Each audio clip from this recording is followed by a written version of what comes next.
Let me tell you about the two biggest decisions I ever made in my life. Number one, I made a decision as a 5-year-old boy that when I grow up, become a man and have children, my children are going to know who their father is. Right. That became the most important decision that I've ever made in my life. Number two, because I was given permission to dream from my mom, I made another decision, and that decision was I was going to become world class at whatever I did in my life. Not good at it, not pretty good at it, but world class at it. And when you say what drives me, that's what drives me to this day. One of, if not the most important thing in the world for me right now, personally, I want to see myself in my 2.0 version. I want to see the 2.0 version of me, mentally, physically, emotionally, spiritually, and financially. I'm getting ready to watch. It's a college basketball game. And the announcer is hyping the game. He's talking about all the money some of these players are going to make simply because they could run and jump and catch a ball. And I said out loud, talking to the television, I said, wow, man, one day that guy's going to make $1 million. Thank God my mom heard me say it, because she said, son, if you want to, one day you can make $1 million. Whoa. Until she said those words, the thought never entered my mind. After she said them, the thought never left my mind. That I become part of what I call my spiritual genetics. Okay. She went on to say the most remarkable thing, which was, son, if you want to make the team, go to the gym. If you want to own the team, go to the library. Whoa.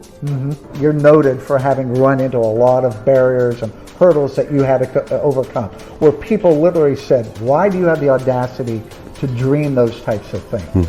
Yeah. How did you overcome that? I didn't listen to him. You didn't listen to them. I could hear the voice. I could hear my mom's voice.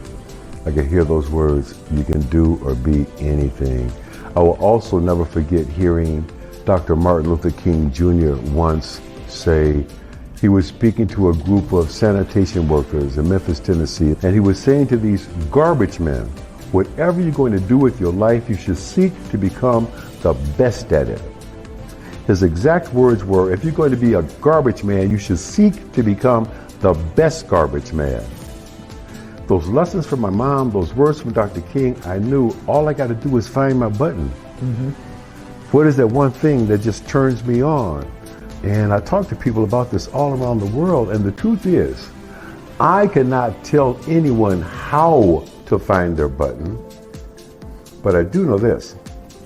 A lot of us already know, we're just afraid to push it.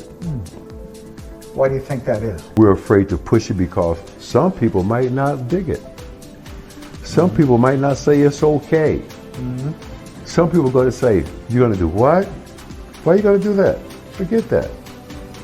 We've got people in this room right now, journalists. At some point, somebody in this room made a decision, I'm going to be a journalist. I'm going to be a writer. Right. And at some point, somebody in their lives probably said to them, a what? Writer? How are you going to pay the rent? Who's a writer? Right? But we got journalists sitting here right now because they believed. You got to be able to see it with the eyes in your soul. You might not physically be able to see it, but if you can see it with the eyes in your soul, nobody's got to dig it but you. And I don't mean that in a disrespectful way.